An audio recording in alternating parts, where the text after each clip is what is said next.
Oui. Et je vois l'autre question, à moins que vous aviez, Françoise, envie. Moi, je pense que j'ai fait le tour de cette question, donc je vois l'autre question pour La votre compte question, prophétique. oui, alors je veux bien écouter votre réponse parce que j'ai commencé à le lire, mais j'ai pas eu le Oui, temps de, voilà. Et c'est vrai que j'étais très intéressée, j'ai reconnu beaucoup de choses que je pense également et je pense que je vais le lire à tête reposée un peu plus tard. merci. Oui, alors j'ai été à l'écoute de quoi? Ça a été une fulgurance, hein, ce livre. En fait, j'étais dans le cadre d'un laboratoire du travail qui relie, et en fait, on devait avoir une rencontre le jour de la mort de Thich Nhat Hanh. Donc, pour ceux qui connaissent, c'était un moine bouddhiste vietnamien qui a été un ambassadeur de la paix, qui a été exilé de son pays parce qu'il a pris des positionnements justement en faveur de la paix et qu'il n'approuvait pas la guerre. C'est Hilda qui pose la question. Hein. Pour votre Oui. compte prophétique, Catherine, vous avez été à l'écoute de quoi? Voilà. Et en fait, voilà, on devait avoir une rencontre dans le cadre de ce laboratoire du travail qui relie, hein, qui est une approche engagée, qui a été mise en place par une Américaine qui œuvre encore pour la paix depuis 40 ans. Et en fait, on devait avoir cette rencontre ben, avec son décès, en fait, comme la moitié des personnes qui dans ce laboratoire faisaient partie du village des Pruniers, cette rencontre n'a pas eu lieu.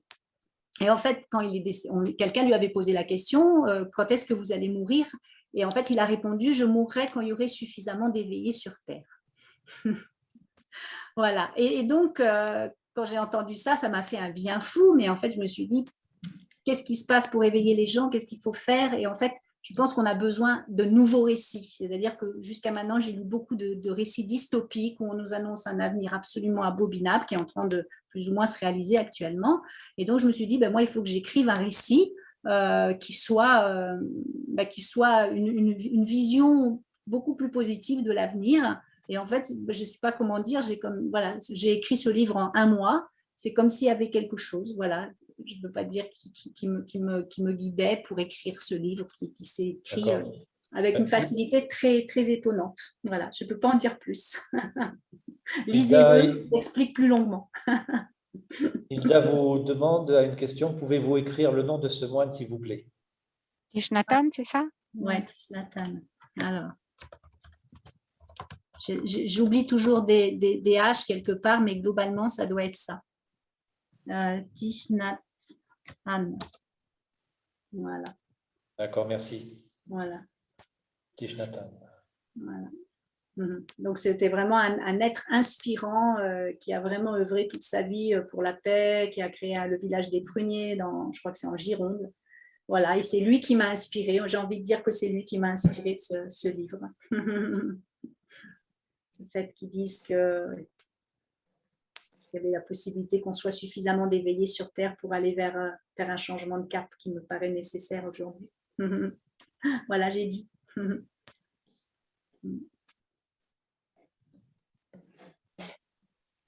Voilà, juste je précisais que ce livre, je l'offre en format PDF, donc vous pouvez y accéder sur le site de Coopération et Partage. Coopération et Partage, oui, dans la bibliothèque, médiathèque. Alors, pensez-vous que nous sommes suffisamment éveillés? Question suivante. Oui, Hilda. On n'est jamais assez éveillés. Même les maîtres de sagesse continuent d'écouter parce que quand on est devenu parfait au niveau de la Terre, c'est pas pour ça qu'on entend tout le cosmos. Donc, les maîtres continuent aussi d'ouvrir leurs grandes oreilles pour capter ce qui se dit dans la galaxie parce que l'évolution, elle n'est pas terminée. Elle n'est jamais terminée. Mais à notre niveau, non, on est bien sûr qu'on n'est pas suffisamment éveillé. Si on était suffisamment éveillé, il n'y aurait pas tous les problèmes qu'il y a sur cette planète. Donc, il est urgent de se réveiller un peu plus pour justement remettre un peu d'ordre au niveau arrêter de sacrifier les animaux, arrêter parce qu'on se tire des balles dans le pied en liquidant le règne animal à la vitesse à laquelle on le fait. Hein. C'est nous que l'on assassine en ne prenant pas soin des animaux. Donc, en fait, on a construit des routes, on a exploité la terre uniquement du point de vue de la rentabilité. Mais voilà, construire des routes en soi, c'est pas forcément mauvais. Là, on commence à dire que les pandémies viennent du monde animal parce que on a coupé les routes, les forêts, on a découpé la forêt, on empêche les. Mais si on avait pensé les routes en prévoyant le passage des animaux, il n'y aurait pas de problème. Le problème, c'est qu'on l'a pas pensé. Et donc, on a rétrospectivement, je me souviens dans ma région, on mettait des crapauducs pour éviter que les crapauds se fassent écraser et puissent traverser la route au moment des périodes de reproduction, parce qu'on a tellement morcelé les territoires que les populations animales ne peuvent plus migrer. Ben oui, mais il fallait y penser avant. Donc, on aurait pu prévoir dans les infrastructures de tenir compte du règne animal, du règne végétal. On parle de végétaliser les villes, mais pourquoi on n'a pas prévu directement la végétation en construisant les villes? Ça, ce sont des erreurs monumentales parce qu'on a vu que l'exploitation. On a vu que la rentabilité. Et alors, on n'est pas suffisamment éveillé. Il est temps de se réveiller. Mais ça vient. Là, il y a plein les jeunes, ils voient ça. Ils n'ont même pas besoin qu'on leur dise. Il y a plein de jeunes qui voient ça tout seuls, sans qu'on ait besoin de leur dire. Donc, je trouve ça formidable. Ouais, moi, juste pour dire hein, comment je vois les choses, je pense qu'on est aujourd'hui à une croisée de chemin et qu'il y a ce mouvement en fait de fond, hein, cette lame de fond qui est en train de se faire vers un. Alors, j'aime pas tellement le mot d'éveiller, mais plutôt vers une conscience collective qui est en train de germer. Il y a des graines qui se plantent. Il y a une lame de fond où la germination qui est en train de se faire pour que toutes ces graines éclosent et poussent. Voilà, donc le terme d'éveiller, ça suppose qu'il y ait des endormis et voilà, donc ça me gêne un petit peu de parler dans ces termes. Voilà, j'ai utilisé ces mots parce que c'est ce que j'avais entendu. Mais j'ai envie de dire qu'aujourd'hui, il y a une conscience qui est en train de se diffuser.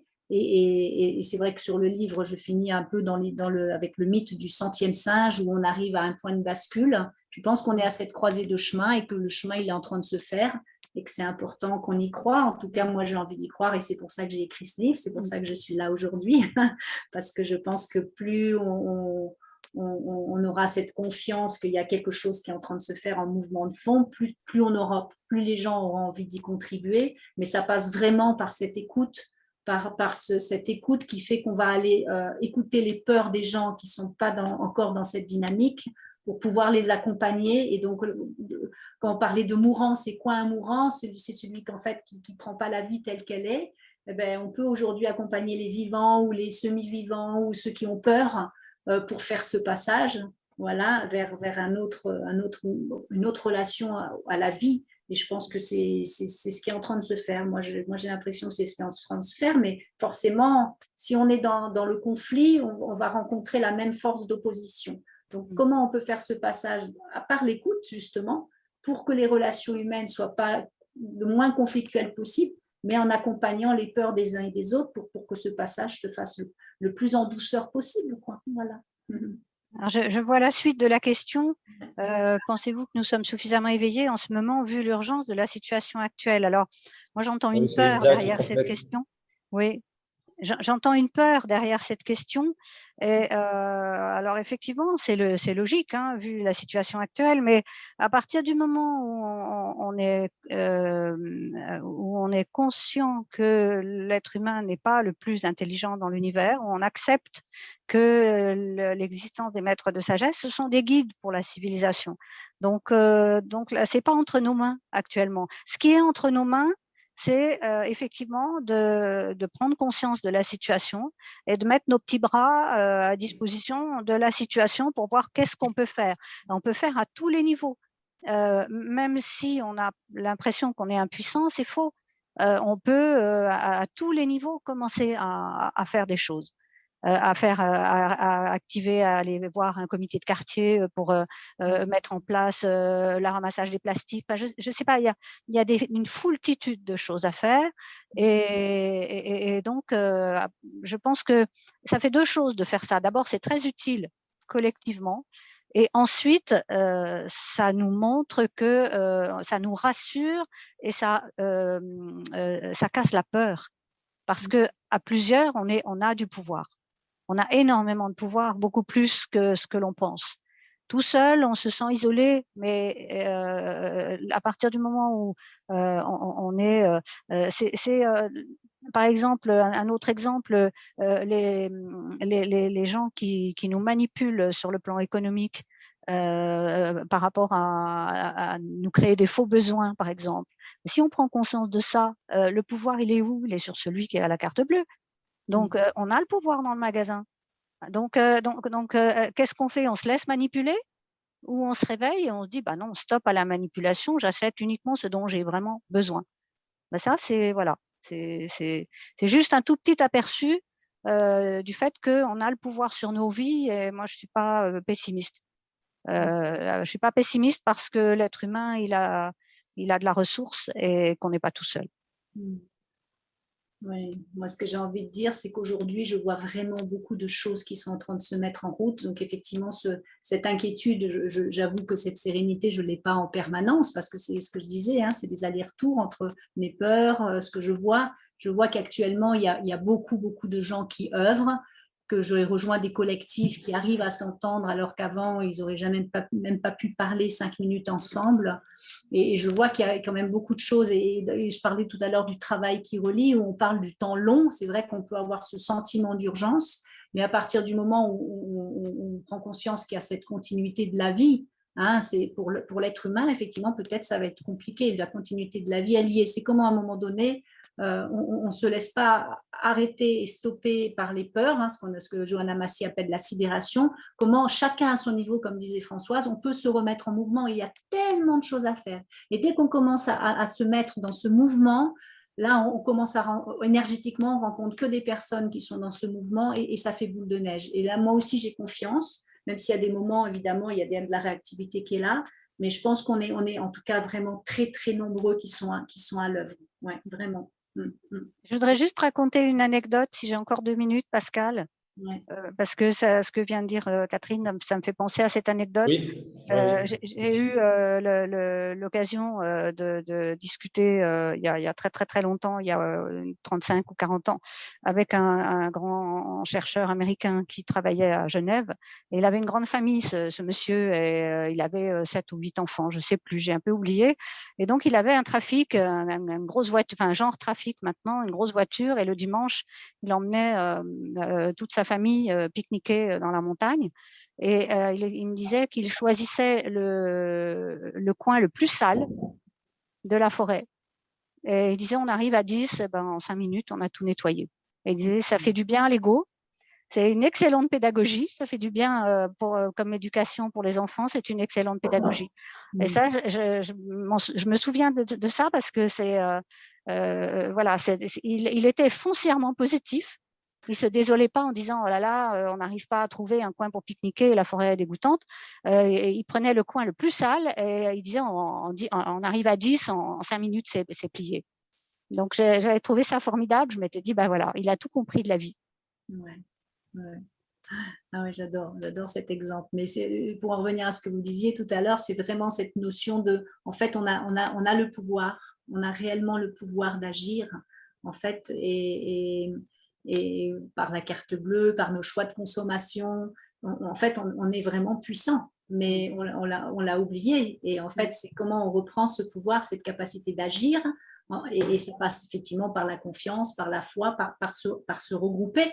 C'est-à-dire pas vouloir agir tout seul dans son coin, parce que là, la tâche paraît immense, mais de se rendre compte que moi, j'ai des capacités, vous avez des capacités à un endroit, il y a un autre où là, vous ne pourrez pas y aller, mais quelqu'un est déjà en train d'œuvrer. Et là, aujourd'hui, je crois qu'il y a de la dispersion, il y a des choses qui se répètent, mais en fait, chacun est en train de trouver sa place, et c'est pour ça que je parlais de travail souterrain comme un réseau rhizomatique qui est en train de se faire. Et on ne le voit pas forcément parce que ce n'est pas visible et parce qu'il n'y a pas de rassemblement, et en même temps, il y a intérêt à ce que ça ne soit pas unifié, parce que ce n'est pas ça. Chacun va aller œuvrer là où c'est juste pour lui, et là, ça va se faire par cette connexion, cette écoute. On revient au thème de tout à l'heure. La relation, l'écoute, c'est-à-dire j'écoute où je suis juste pour moi, l'autre, il écoute où il est juste pour lui, et du coup, chacun est à juste place, et les relations sont plus harmonieuses parce qu'on n'essaye pas d'œuvrer là où c'est pas juste pour nous, et l'autre, on sait que l'autre y est. Donc là, par contre, c'est important pas de se rassembler. Je sais pas, Françoise, aidez-moi. Je pense que vous voyez ce que je veux De dire. se compléter, en fait. Voilà, merci, voilà. de se compléter, c'est ça, de se compléter. Ouais, oui, on n'est pas tout seul, en fait. Et, bon, il y a un dicton qui dit tu veux changer le monde, commence par toi, mais c'est derrière cette chose-là, il y a pas seulement, c'est pas seulement nous renvoyer la culpabilité, c'est aussi dire mais tu n'es pas tout seul. On n'est pas tout seul et on est complémentaires. Donc, c'est pas parce qu'on ne peut pas tout faire qu'il ne faut rien faire. Il faut accepter que on ferait un petit bout. C'est la notion de Pierre Rabhi du colibri. En fait, il fait sa part, le colibri. Et il amène sa petite goutte d'eau pour essayer d'éteindre le feu de la forêt, mais il fait sa part. Et c'est ça qui est important.